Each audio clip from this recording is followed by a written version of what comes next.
이 새벽에 하나님께서 우리에게 주시는 하나님 말씀은 마태복음 9장 18절에서 26절까지 말씀입니다. 제가 봉독해 올리도록 합니다. 예수께서 이 말씀을 하실 때 한 관리가 와서 절하며 이르되 내 딸이 방금 죽었사오나 오셔서 그 몸에 손을 얹어 주소서 그러면 살겠나이다 하니 예수께서 일어나 따라가시매 제자들도 가더니 12해 동안이나 혈루증으로 앓는 여자가 예수의 뒤로 와서 그 겉옷가를 만지니 이는 제 마음에 그 겉옷만 만져도 구원을 받겠다 함이라. 예수께서 돌이켜 그를 보시며 이르시되 딸아 안심하라 내 믿음이 너를 구원하였다 하시니 여자가 그 즉시 구원을 받으니라. 예수께서 그 관리의 집에 가사 피리 부는 자들과 떠드는 무리를 보시고 이르시되 물러가라 이 소녀가 죽은 것이 아니라 잔다 하시니 그들이 비웃더라. 무리를 내신 후에 예수께서 들어가사 소녀의 손을 잡으시며 일어나는지라. 그 소문이 그 온 땅에 퍼지니라. 아멘. 좋은 아침입니다. 오늘 본문은 한 스토리 속에 일어난 두 사건을 소개하고 있습니다. 회당장 야이로의 딸을 살리는 사건과 혈루증 여인을 구원하는 사건입니다. 그런데 두 사건은 별개의 이야기 같지만 공통점이 많은데 같이 살펴보도록 하겠습니다. 18절입니다. 예수께서 이 말씀을 하실 때 한 관리가 와서 절하며 이르되 내 딸이 방금 죽었사오나 오셔서 그 몸에 손을 얹어 주소서 그러면 살겠나이다 하니. 오늘 본문은 마가복음과 누가복음에도 나오는데 거기에 보면 오늘 예수님께 나온 한 관리는 회당장 야이로임을 알 수 있습니다. 그리고 죽은 딸은 12살 된 그의 외동딸이고요. 딸이 죽자 야이로는 바로 예수님을 찾아갑니다. 그리고 죽은 딸의 몸에 손을 얹어 달라고 요구를 하고요. 여러분, 앞에서 야이로가 누구라고 했습니까? 회당장입니다. 당시 회당장은 마을에서 가장 존경받는 사람일 뿐만 아니라 경건한 사람이었고요. 당연히 율법에 대한 지식도 있어야 하고요. 그런데 야이로의 간구가 무엇입니까? 죽은 딸의 몸에 손을 얹어 달라는 것이었습니다. 여러분, 죽은 사람의 몸에 손을 대면 어떻게 됩니까? 부정하게 됩니다. 그런데도 그는 예수님에게 손을 얹어줄 것을 요구하고 있습니다. 율법에서 금지한 것, 곧 율법의 바운더리를 넘는 것이지 어떻게 그럴 수 있었겠습니까? 그것은 바로 예수님께서 죽은 딸의 몸에 손을 얹으면 살겠다 하는 그 속에 믿음이 있었기 때문인 것입니다. 19절입니다. 예수께서 일어나 따라가시매 제자들도 가더니. 그때 예수님께서 일어나 따라가십니다. 여기서 일어나로 번역된 헬라가 에게이로인데 이 단어는 예수님께서 죽음에서 일어날 때도 같은 단어를 사용합니다. 저자 마태는 예수님께서 따라가심에 해도 될 텐데 굳이 에게이로, 즉 일어나서라는 이 단어를 넣어 이 본문을 기술했습니다. 어떤 의도가 있어 보이지 않습니까? 예수님께서 죽은 자들 가운데 일어나실 것과 또한 예수님께서 일어나시면 죽은 자가 에게이로 일어난다는 것을 강조한 것 아니겠어요? 저는 여러분의 가정과 삶에 예수님께서 일어나시기를 축복합니다. 그렇다면 언제 예수님께서 일어나십니까? 바로 믿음으로 간구할 때인 것입니다. 내 바운더리, 곧 내 틀을 깰 때 말이지. 내 상식과 내 경험의 틀을 깨고 주님께 맡길 때 말입니다. 키를 내가 쥐고 있는 것이 아니라 주님의 손에 들려드리는 것 말입니다. 그리고 우리는 따라가면 되는 것이고요. 제자들이 예수님을 따라갔듯이 말이지. 20절입니다. 12해 동안이나 혈루증으로 앓는 여자가 예수의 뒤로 와서 그 가를 만지니, 그런데 가는 길에 누구를 만납니까? 12해 동안이나 혈루증을 앓는 여인입니다. 여인이 뒤로 와서 그 가를 만지니, 여러분, 성경에서 가를 만진다는 의미가 무엇이겠습니까? 민수기 15장 38절에서 40절입니다. 이스라엘 자손에게 명령하여 대대로 그들의 옷단 귀에, 모퉁이를 말합니다. 옷단 귀에 술을 만들고 청색끈을 그 귀에 술에 달아. 이 술은 너희가 보고 여호와의 모든 계명을 기억하여 준행하고 너희를 방종하게 하는 자신의 마음과 눈의 욕심을 따라 음행하지 않게 하기 위함이라. 그리하여 너희가 내 모든 계명을 기억하고 행하면 너희의 하나님 앞에 거룩하리라. 가를 만졌다는 말은 결국 이 귀에 달린 술을 만졌다는 말입니다. 물론 이 술은 계명 곧 하나님의 말씀을 기억하게 하는 것이고요. 결국 이 여인이 가를 만졌다는 말은 말씀을 의지했다는 말이기도 한 것입니다. 바로 선지자들이 예언한 메시아가 예수 그리스도라는 이런 믿음 말이지.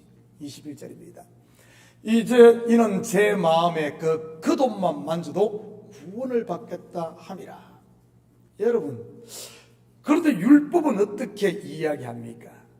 여인이 피를 흘리면 부정한 사람이 다른 사람을 터치하는 것을 금하고 있습니다.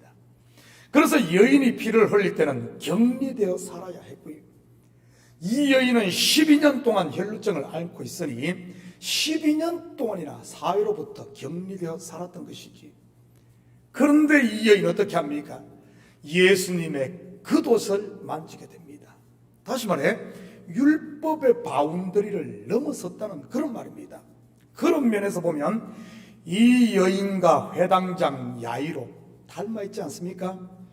믿음으로 율법이 금한 그 바운더리를 넘는 것 말입니다. 겉옷만 만져도 구원을 받겠다. 몸에 손만 얹어도 낫겠다. 둘 다 터치네요. 하나는 예수님이 터치하고 또 하나는 여인이 예수님을 터치하고 말이지. 이 새벽 이런 터치가 저와 여러분에게 있기를 축복합니다. 22절입니다. 예수께서 돌이켜 그를 보시며 이르시되 따라 안심하라. 내 믿음이 너를 구원하였다 하시니 여자가 그 즉시 구원을 받으니라. 그런데 여기 보면 치유라는 단어 대신 계속해서 구원이라는 단어를 쓰고 있는 것을 보게 됩니다. 무슨 의미겠어요? 예수님께서 일어나시면 구원이 임한다는 말 아니겠습니까? 일종의 복선을 깔고 있는 것이지. 따라 안심하라. 내 믿음이 너를 구원하였다. 그래서 즉시 구원을 받습니다. 그렇다면 이 여인이 가졌던 믿음은 어떤 믿음이겠습니까? 다른 성경에 보면 이 여인은 혈루증을 낫기 위해 많은 의원들을 찾았지만 소용이 없었다고 소개를 합니다. 그로 인해 자기가 가진 모든 재산들을 허비했고요. 그러니 어디에 소망을 두었겠습니까? 땅에는 더 이상 소망 둘 곳이 없었기 때문에 오직 하나님인 것입니다. 자기의 아담됨, 자기의 어떤 나띵임을 알고 하나님께 모든 소망을 두고 그분께 맡기는 이런 믿음 말이지. 23절, 24절입니다. 예수께서 그 관리의 집에 가사 피리 부는 자들과 떠드는 무리를 보시고 이르시되 물러가라. 이 소녀가 죽은 것이 아니라 잔다 하시니 그들이 비웃더라. 여러분, 여기서 피리 부는 자들과 떠드는 무리는 장례식장에 온 호곡꾼들을 말하는 것입니다. 당시 이스라엘에서는 사람이 죽으면 울어줄 사람, 이 호곡꾼들을 고용해 울게 했습니다. 그런 그들을 향해 예수님께서 물러가라고 하십니다. 우리 가운데도 이런 호곡공과 같은 사람은 없습니까? 매사를 부정적으로 보고 매사가 안 된다고 하는 분들, 그러면서 하나님의 말씀, 예수님의 말씀을 비웃는 분들 말이지. 그런 분들이 있다면 오늘 예수님의 말씀을 들으시기를 축복합니다. 물러가라, 물러가라. 내 마음에서 이런 것들을 물리쳐야 됩니다. 이런 것들을 물리쳐야 돼요. 왜 그런 줄 아십니까?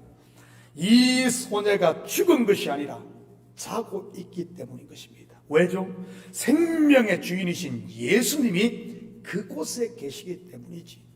예수님께서 일어나신 이유가 무엇입니까? 바로 이런 잠자는 자들, 곧 죽은 자들을 일으키기 위함 아닙니까?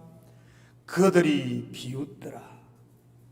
그들의 비웃음이 곧 웃음이 될 줄 믿으시기 바랍니다. 어디서 많이 본 표현 아닙니까? 내년 이맘때 사라에게 아들이 있으리라. 하나님께서 아브라함에게 말씀하실 때 사라가 문지방 뒤에서 비웃지 않습니까? 그런데 1년 후 어떻게 됩니까? 사라가 아들을 낳고 웃습니다. 그리고는 그 아들의 이름을 이삭이라고 짓지요. 이삭의 뜻이 뭐죠? 웃음입니다. 저는 우리 식구들이 하나님의 말씀을 비웃는 사람이 아닌 이제는 말씀을 아멘으로 받아 웃는 성도들이 되시기를 축복합니다. 25절 26절입니다. 무리를 내보내신 후에 예수께서 들어가사 소녀의 손을 잡으심에 일어나는지라 그 소문이 그 온 땅에 퍼지더라. 죽은 소녀의 손을 생명이신 예수님이 터치합니다. 그러면 예수님이 부정해져야 하는데 시체를 맞았으니 어떻게 되죠?